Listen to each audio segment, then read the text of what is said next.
आज पाकिस्तान में high level की मीटिंग, और वो हमें कह रहा है कि अगर सिंधु जल समझौता को विखंडित कर दिया जाता है, नदी का पानी रोक दिया जाता है, तो हम पर युद्ध की धमकी दे रहा है। पहले तो 2 बात क्लियर कर देता हूँ कि होने गाना कुछ नहीं होने वाला।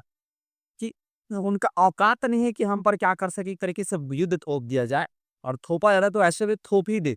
इनोसेंट व्यक्ति मर रहे, इससे सब मैं पहले बार इतना एग्रेसिव में बात बोल रहा हूँ, आपको लग रहा होगा। इसके पीछे कारण कि वो व्यक्ति जिसको रिस्पॉन्सिबल है उसको मारा जाएगा, तो इस तरीके से युद्ध ही अच्छा है। कभी बोलते हैं ना कि ये बहुत प्रसिद्ध से, ये द्वंद कहाँ तक पाला जाए, ये युद्ध कहाँ तक टाला जाए, तू भी है राणा का वंशज, फेंक जहां तक भाला जाए। हमें वही काट करना पड़ेगी कि आपको समय आ चुका है कि इनको ना जवाब तो देना पड़ेगा कुछ न सर। कि वो धमकी दिया है कि अगर नदी का पानी रोका जाए तो युद्ध का माना जाएगा। इस तरीके से उन्होंने कहा है कि ये युद्ध माना जाएगा। बिल्कुल मानिए, कोई इश्यू नहीं। अब मुद्दा बनता है कि सिंधु जल समझौता है क्या? सिंधु जल समझौता एक्चुअल में है क्या? इसको समझिए। ये 9 सालों के प्रयास के बाद 19 सितंबर 1960 को भारत और पाकिस्तान के बीच में हुआ। अब ये समझौता कहता क्या है? ये समझौता, उससे पहले आप थोड़ा सा मैप देखिए तो चीजें से आपको समझ आ रही है। ये सिंधु नदी जल तंत्र है। आप ध्यान से देखोगे तो ये आप पर क्या है, सिंधु नदी जल तंत्र। अब इसको थोड़ा सा समझिए कि है क्या बोल। अब इसको थोड़ा सा, क्योंकि मैं ज्योग्राफी ही पढ़ाता हूँ, तो इस चीज में थोड़ा सा ब्रॉड टॉप पे समझते कि है क्या सिंधु नदी जल तंत्र।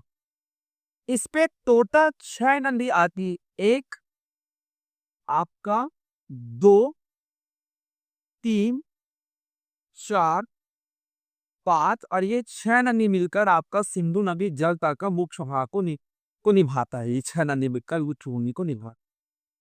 अब इस नदी को हम लोग 2 भागों में बांटते हैं। एक आपका कहलाता है, ये 3 नदी सिंधु, झेला और चिनाब, ये तीन, इसको पश्चिमी नदियां बोलते हैं। 3 नदी मिलकर एक नदी पे एक ग्रुप बनाता है।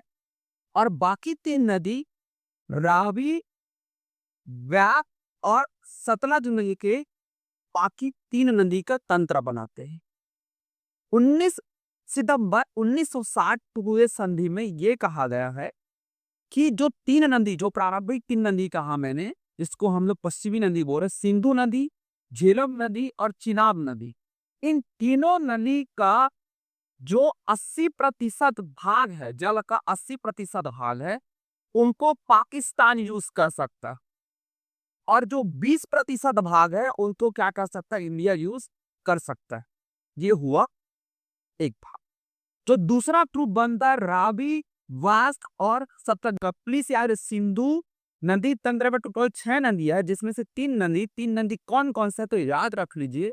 सिंधु, चिनाब और झेला, ये तीनों नदी का 80% जल पाकिस्तान यूज कर सकता है और 20% जल इंडिया उपयोग कर सकता है, भारत उपयोग कर सकता है।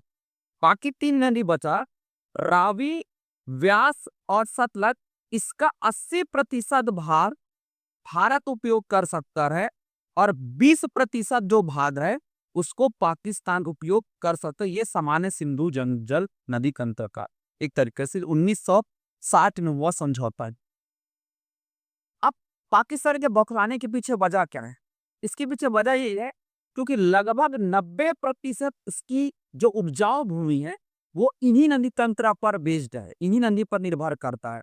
क्योंकि उनको सिंचाई के लिए इन्हीं नदी पर निर्भर रहना पड़ता है। 90 भूमि लगभग बोल रहे हो तो 4.7 करोड़ एकड़ भूमि पर इन्हीं नदी पर निर्भर करता। अगर इनको रोक दिया गया तो उनकी हालत खराब हो जाए, गला सूख जाएगा, पीने के लिए कुछ भी नहीं बचे। ये एक चीज हो।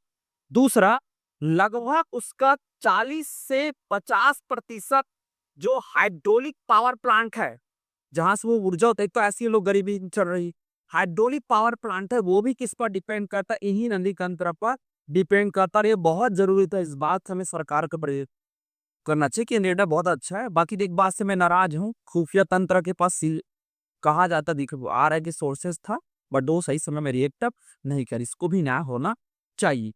तो ये पूरा चीज है आपका सिंधु नदी तंत्र। तो 2 मुख्य बात है। पहला, वो एक तो उपजाऊ भूमि उसकी विनाश हो जाएगी, जिसको उपयोग नहीं कर 90% भूमि।